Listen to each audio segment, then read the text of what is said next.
Alright guys, so we got the last of the walls going together here. This is going to be the last wall on the west side. It's a bedroom. I got a few cripples to put in there. We got the last wall. It's going up on the block wall. And then we just are going to have to run our garage door framing.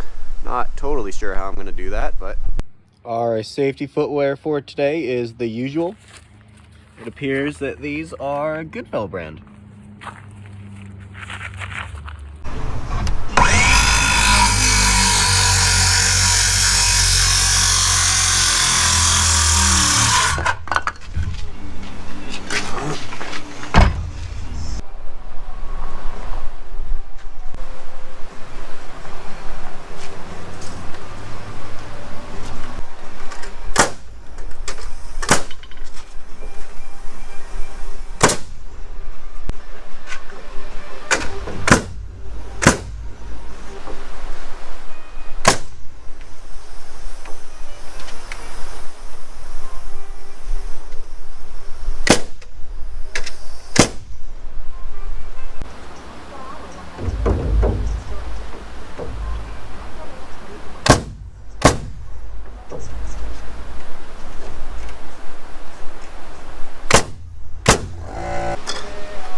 Alright guys, I'll show you what we got going on now. We got this wall all squared away. This one's ready to be tipped. We got this one going, ready to be lifted up on top here. And what I'm doing now is I got the garage door laid out. The garage door is going to be 16 feet wide by 14 feet tall. So I'm framing the rough opening to those exact dimensions. Once all the finishes are on it, such as the trim pieces and the little pieces of rubber, that opening is going to be smaller. I actually measured the door, and the door measures like 16.2, and each panel was just a hair more than 2 feet. So if I do 16 by 14, yeah, it should be good once all the trim pieces are on it. So that's what I got going on here. This little piece is a little funky. It's just going to be a couple studs with a few jacks on it. I think I'm going to run 4 jacks holding this 6x12 beam, and then this side's butted right up against there.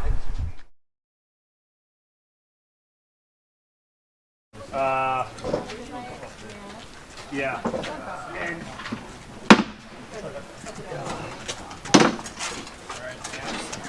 John, grab that side, please. Yeah.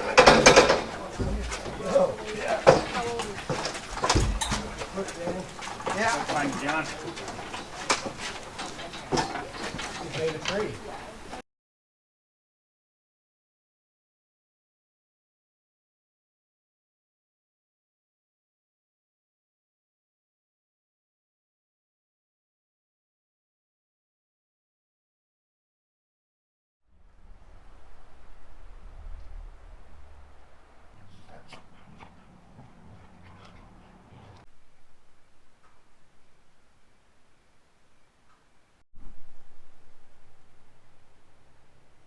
Alright guys, as you can see, we got all the walls up. This header here was not the easiest thing, but we got it. So that header is 14 feet tall. We cut it to 17 feet long. So that means that it's sitting 6 inches on either one of my jacks that I built, running up this way and running up that way. You can see here, this is the jack pack that I built to hold that thing. So it's pretty solid. I mean, that's a lot of meat to be sitting on. All the other walls are looking good. It's all fairly smooth.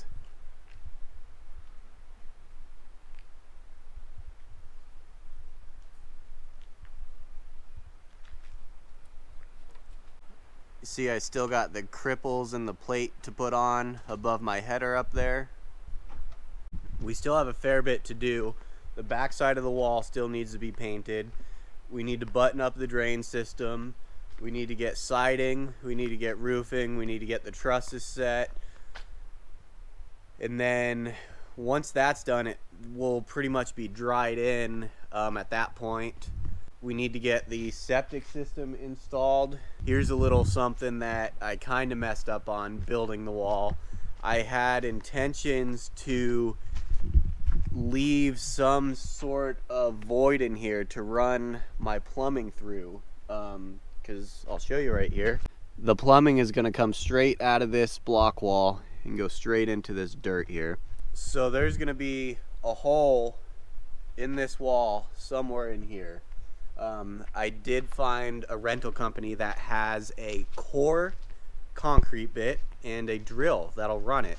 You can core through, I think, like 18 inches of concrete. That's only 7.5.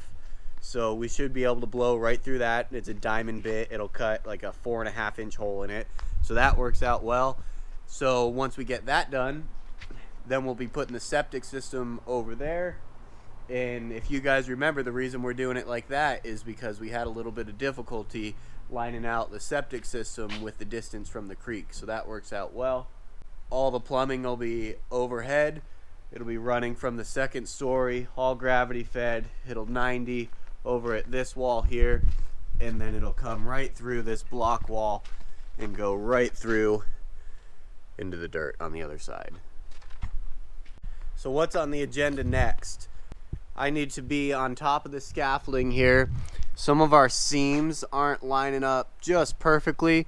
So what I'm doing up there is I'm going through and I'm trimming some of these that got high spots in them, making them all flat.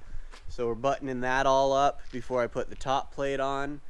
We need to make sure that this building is square across it, and once it's square, then we'll put the top plate on, and that'll hold a lot of this building together. These stakes and stickers are still holding the walls up. The walls aren't really attached to anything yet.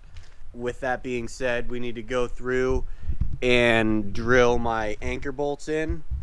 So I'll put an anchor bolt, I think it's every 4 or 6 feet, running around the perimeter of this thing. I'll drill through this treated piece straight into the concrete and attach, it's like a redhead concrete anchor bolt. Hammer it in, tighten it up, it expands as you tighten it. So we'll anchor the walls down again once the building's all square. Get the trusses marked out, so those are ready. Get the plates marked out for the trusses, so those are ready. And then hopefully those are getting set sometime next week, early next week, midweek sometime. So that'll be nice. I saw coming up Monday, it's supposed to be a high of like 64, so we really need to get this thing going. All right, guys, that's a wrap for this evening. If you haven't already, please hit that like button down at the bottom and subscribe. It helps support me in the making of videos such as this one, and stay tuned for more. Thanks, we'll see you next time.